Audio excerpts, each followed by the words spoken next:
This video is brought to you by Squarespace. What's up, everybody? First things first, another Speedy ePhoto 10% off discount going on through December 15th. All of the images that you see in this video were developed and scanned by Speedy ePhoto. The instructions on how to receive that discount are listed in the description below. Alright, this video is a chill little two-parter. First part, I walk around this district of Tacoma, Washington, which is the city that I live in. Shoot some fall colors one evening, and the second part, Alicia and I head up to Sunrise in Mount Rainier National Park, try to get a glimpse of the mountain, go on a little hike. Hope you guys enjoy.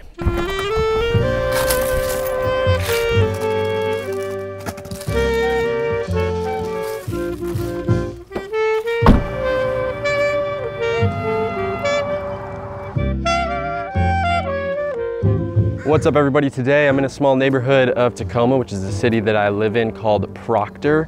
There's some beautiful fall colors going on. I don't think we'll have much more time with the fall colors, so I want to take full advantage since I haven't really taken any pictures fall yet. You hear that? Fall yet. Fall yet. Fall yet. That's the sweet sound of the audio from my Rode Wireless Go cutting out. Just like it always does. I don't know how I have been able to put up with it for this long, but filming these last two videos was my breaking point. I lost so many audio clips because it would just cut out whenever I'd rotate my body ever so slightly, and the receiver would lose line of sight with the transmitter. Glad I brought 25. It's so frustrating. Some of you probably saw I posted a thing on my Instagram story asking for some audio advice. So thanks to everybody who steered me in the right direction. I got an external recorder that I'll be using for all my future videos, so I don't have to worry about these stupid audio cutouts. But man, yeah, it was a bummer. I lost a lot of good audio from these next two videos that I'm putting out. But yeah, you live and you learn. This is probably also a good time to mention that I'm shooting on a new video camera, the Blackmagic Pocket Cinema Camera 6K Pro. Bit of a mouthful, but it's okay because the images that it produces are absolutely fantastic. Working in the RAW video format is awesome. I love it. And I'm also editing on DaVinci Resolve now, trying to learn that software. So if you notice anything different on the video side on these next few videos, it's probably got something to do with it. But yeah, anyway, this was just a chill night walking through Portra, which is a district of Tacoma, trying to catch some of the last of the fall colors. And I was shooting on expired film, Portra 400 VC. Very unlike me, but I wanted to give it a shot. The nice people over at LOAF Cameras sent it to me all the way from the UK. Very kind. They got a bunch of cool expired film that you can go and check out if you want to order some, shoot some yourself. Their information will be linked in the description below. But yeah, back to the video. Can't quite remember what the characteristics of these two film stocks are. VC vivid color, right? So probably more contrasty, and NC is natural color, more soft, lifelike. Let's start off with some vivid color and see where that brings us. These film stocks expired in 2006 and 2004, so we're gonna rate both 2 stops overexposed. Look at that yellow backing. God, that looks good.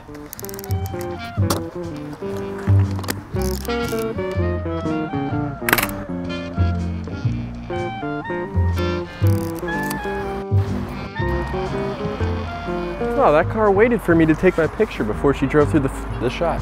Love that.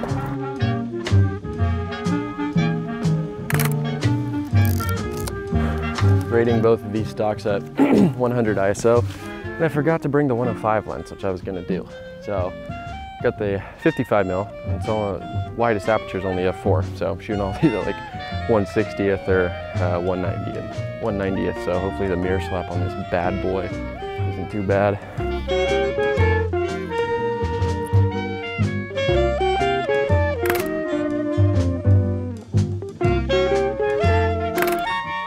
Not really sure what caused the streaking in the bottom part of this image. Just a fun little expired film surprise for me, I guess. It was the only image from the roll that had anything like this, so I'm not really sure what caused it. If you have any idea, let me know. I'm kind of curious, but just one of those things you gotta expect when shooting expired film. Wow, this is cool. There's a car off to the far left, very far left side of the frame that I don't want in it, but in order to not get it in the shot, I have to crop out the left half of the tree, which I think, or not the left half, but just a sliver of the left side of the tree, which I think is what I'm gonna end up doing. Or, you know what, this is gonna work. All right, I'm actually putting the Pentax on the tripod for this shot because the shutter speed is gonna be too slow to handhold. But I love this sidewalk here with the leaves. The colors are beautiful. I think it'll make for a nice composition, so give it a shot. All right, since we're on the tripod, I'm gonna close the aperture down to f8, get a little bit more in focus. And we're looking at 1/6 of a second, which will mirror up, of course.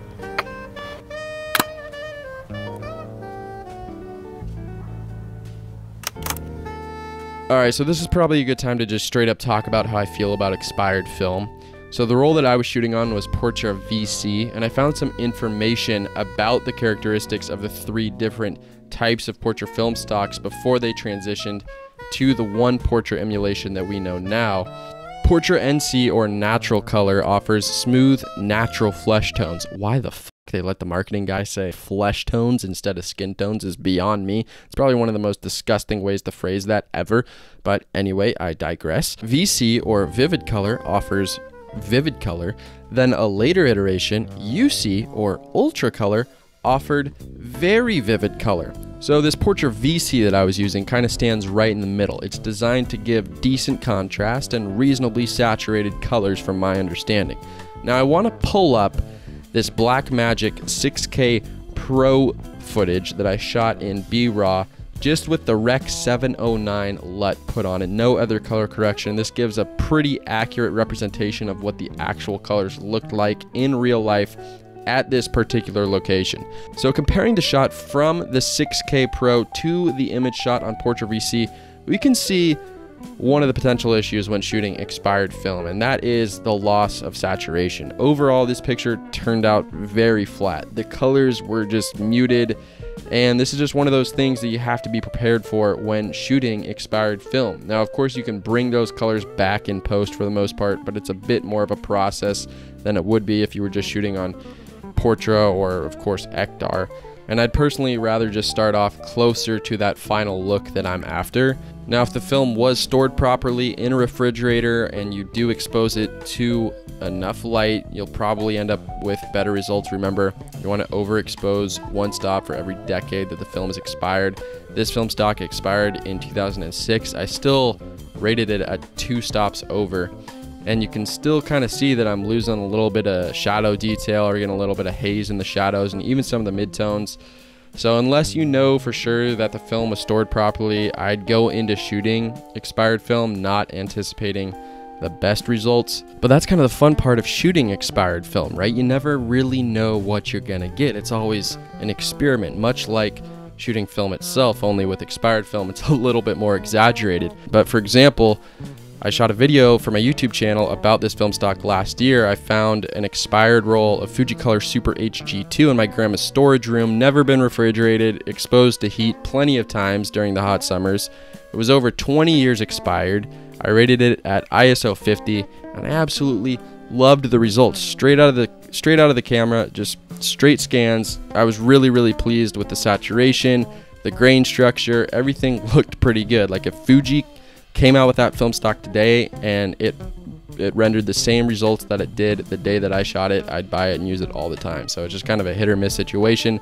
For me, I think I'm 9 times out of 10, 99 times out of 100, probably I'm gonna stick with what I know is gonna perform the way that I want it to. But expired film, it's always a fun little experiment from time to time.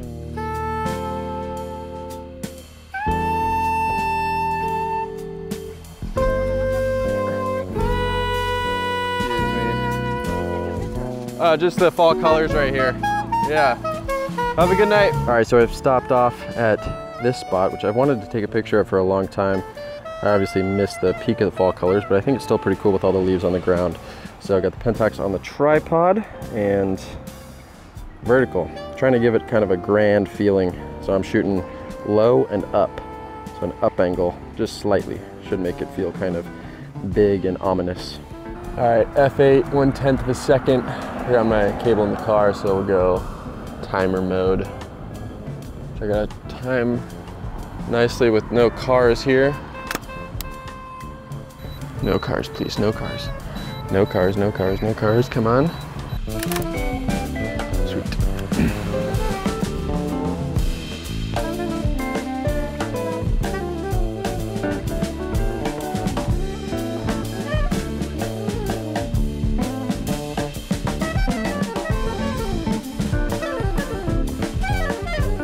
Well, it just so happens that one of the last houses with some light left on it is this really cool one. Some beautiful trees around it. Just not digging these wires right here, but it is what it is. I think I can work my way around it. 1/60th on the Pentax, isn't that fun?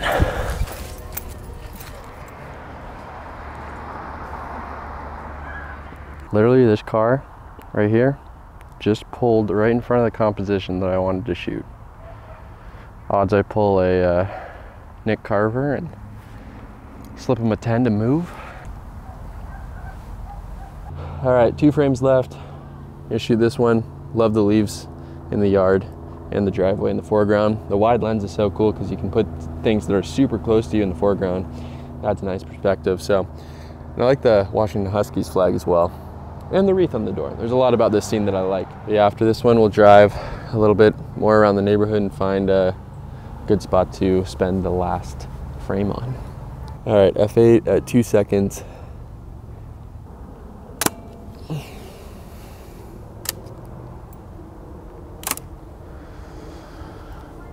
See how the VC does long exposures.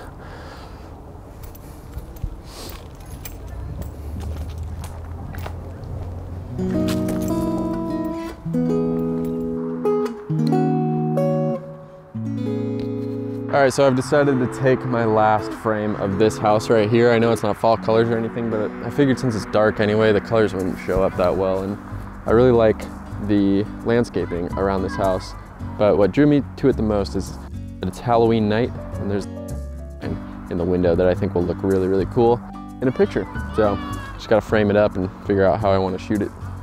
My original thought was that I was gonna shoot it out in the middle of this busy street, but I found a composition, a framing here that I think is gonna work even better because I can get all these shrubs and plants in the foreground and give it kind of a cool Halloween feel, I think. This is one of those situations where I really don't hope they see me out here because I'm literally in the bushes outside of their house. All right, at f8, we're looking at a 44-second exposure. Now I'm contemplating shooting this at a smaller aperture because there's all this stuff in the foreground that might look better in focus. Yeah, fuck, I think it will. Oh no, I can't decide. Maybe we shoot at f16. I'm making a bold call here. There's so much stuff in the foreground that I think will look better if it's in focus. So I'm gonna shoot at f16. And that's gonna give us a 160-second exposure, which is 2 minutes and 40 seconds before reciprocity. So after reciprocity, we are looking at a 8-minute exposure. Now there's gonna be a bunch of people walking into frame and stuff like that, but that's okay because they should just blur out. It shouldn't be an issue. So at the end of the day, it should just be a picture of this house. All right, 8 seconds, f16 in the middle of a neighborhood. Let's see how this goes. All right, we're hitting the shutter when the timer hits 30. I know it said 8 minutes, but I like to put a little bit extra on there just to compensate for the fact that the sky is still darkening. All right, here we go. This long exposure was the last picture from the roll of Portra 400 VC that I thought would actually turn out, but it ended up being my favorite from the roll. I did have to bring some of the color and life back into the image in post, but I think my exposure was pretty spot on for the most part. This picture reminds me a lot of the long exposure I took in Portland last year of the Volvo during Blue Hour. I was super stoked to see that the boost sign, which is what initially drew me to this scene, rendered properly into the negative as well. I'm still going back and forth on whether or not I should have shot it at a shallower depth of field to kind of draw focus away from those objects in the foreground and bring more attention to the house itself, but it might have resulted in less richness in the sky. Anyway, I'm just stoked that this picture actually turned out. I'm also stoked on my new website that I just built using Squarespace. I was very excited when Squarespace reached out to partner because I've been using them for almost 5 years now, so it's very easy for me to endorse what they do. I made my personal site using Squarespace. The community galleries were all launched on my personal site and they're still there now. And I just made my new website for my wedding films brand, Bandera Films. I can't stress how easy it is building a website using Squarespace. I literally purchased the domain and had a functioning version of my site up in a matter of hours. They have a ton of great templates to choose from, and the building process is straightforward and intuitive. The customer support is also fantastic and super responsive. Whether you're looking to start a personal website, a photography portfolio, an online store, whatever it is, Squarespace is without a doubt the way to go. Head over to squarespace.com for a free trial. And when you're ready to launch your site, go to squarespace.com/Brae or use code Brae at checkout for 10% off your first purchase of a website or domain. This information and the relevant links are in the description below. All right, on to part 2 of the video. Alicia and I went up to Sunrise, Mount Rainier National Park. Some of you might remember it from the video that I made last year shooting the Fuji TX1, which since then, that dude that always shows up on Baxter's channel has been shooting on that camera, and he's been making me want to fucking get one again, that bastard. I don't know who he is, but he shows up on Baxter's channel all the time, and he's just spewing that Fuji TX1, making me want to blow my bank account on one. But anyway, yeah, we got up there. The clouds had just moved off the mountain, and then we had about an hour window of sunlight. Tried to make the most of it, tried to capitalize, and I think we ended up getting some pretty solid pictures.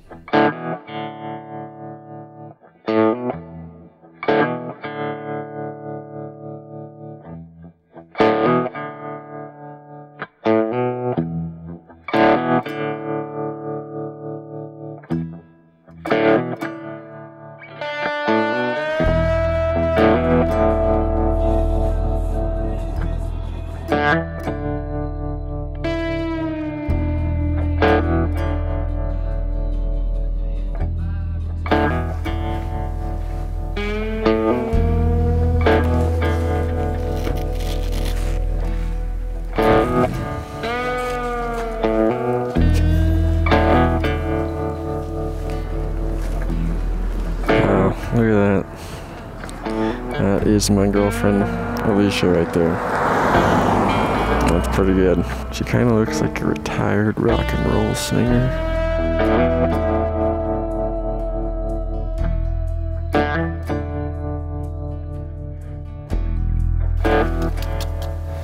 Alicia is smacking around her Yashica mat.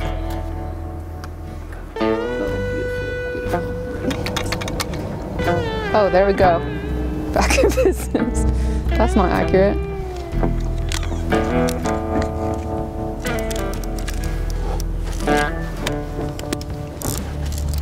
Beautiful. Just a beautiful piece of engineering. Also, a quick side note, this footage from Sunrise was actually shot on my Panasonic GH5S, because this was shot before I got the Blackmagic Pocket Cinema Camera 6K Pro. I'm not fucking saying that name every time I have to mention that camera, I'll tell you that much. Yeah, I was shocked to see the dynamic range difference. Whew, so much of the highlights were blown out in this GH5S footage. And that's one of the reasons why I'm really stoked to use the 6K Pro. Shooting in RAW and having that extra dynamic range is especially beneficial for me because I'm always shooting in natural light outdoors, oftentimes in the middle of the day where I need those extra stops of dynamic range and I need that extra information in the RAW codec to pull the highlights back in post. Overall, I'm just really excited to use that camera for the rest of this winter. Anyway, there's my little side tangent. Okay, back to the video. Alicia and I popped out to Sunrise, which is where I shot the TX1 video last summer. One of the most amazing places in Washington. You get a beautiful view of Mount Rainier, just literally right on the side of Mount Rainier. It's amazing. And we're at Sunrise Point right now, which is a beautiful 360-degree panorama view of the surrounding Cascades, and loaded up some Ektar 100 in the old Pentax 67ii. Yeah, gonna be a fun day. First sign of snow. Sun's poking out. Brisk winter air is abundant. Okay. And I have Alicia with me, so that's always fun. Oh my god. What? Your tripod just clicked my shutter button. No. Yeah.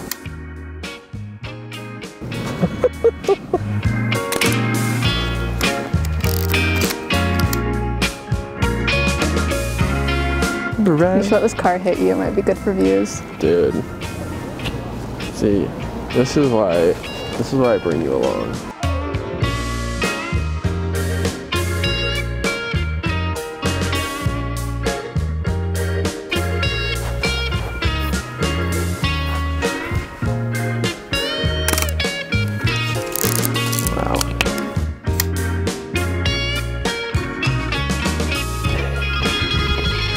The power stance is coming out, fellas.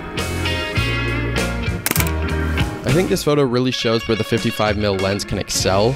Shooting this on the 105 would have meant having the mountain take up the majority of the frame, but with the 55, it allows you to position other subjects in frame and have them be a dominant part of the image as well. For example, you can see that the mountain kind of only takes up that top quarter of the frame, and I was able to place the tree branches in a position where they kind of frame the mountain, and it just offers a really cool perspective and I think a more visceral experience for the viewer.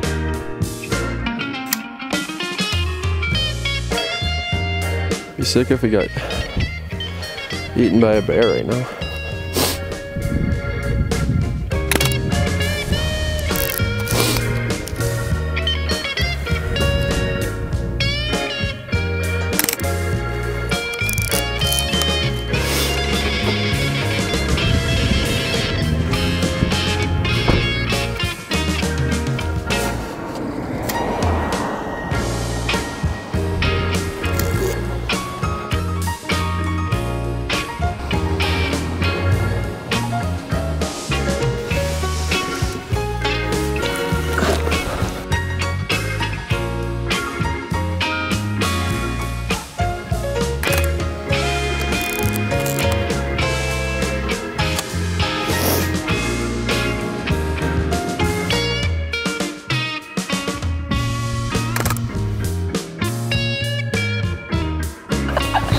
You almost fell for it. Almost.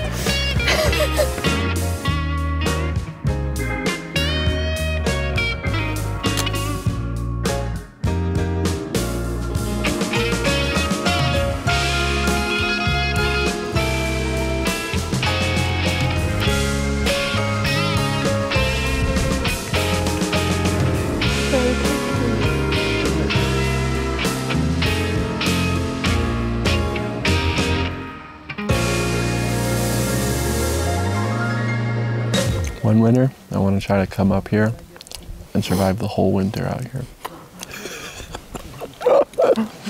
How long would you give me? I don't know.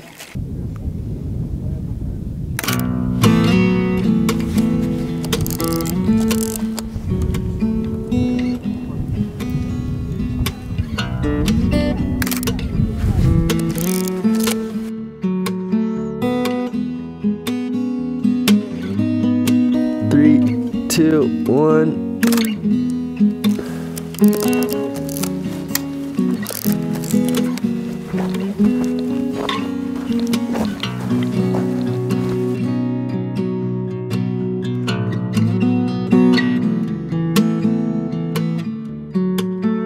One, two, three. I still have one more. That felt good.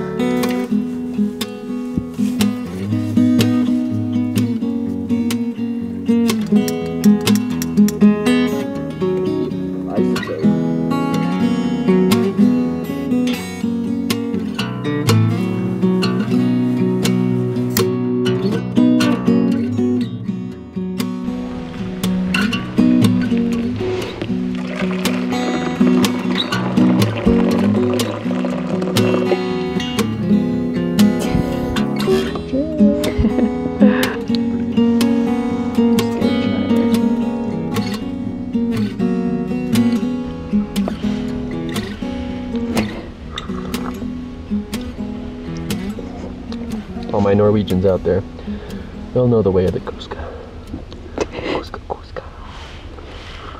All right, guys, that's going to wrap up the video. Before you go, the Alaska trip that I mentioned previously is officially happening. June 13th to June 19th of next year.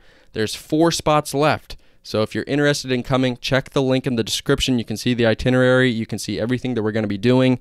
And there's financing options available as well. Only 25% of the cost is due when you reserve your spot. It's going to be one hell of a time. I'd love to have you there on the trip.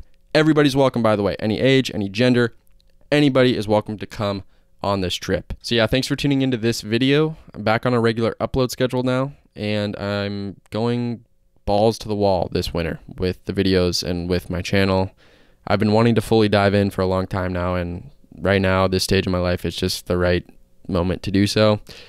And I'm excited to show you the videos that I have in mind and to kind of bring this vision to life. And you bet your ass I'm bringing the community right along with me, baby. That's always the #1 goal. So thanks for rocking with me. Thanks for sticking with me, for watching this whole video. You guys, fucking love you. Till next time, stay safe, stay healthy out there.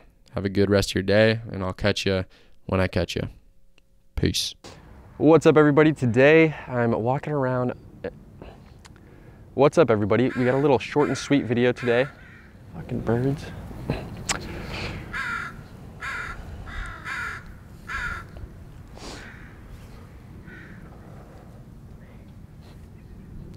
What's up, everybody? Today I'm out in a small What's up, everybody? Today I'm in a little neighborhood in Tacoma called Portra. There's some beautiful fall colors that I'm trying to catch some pictures of.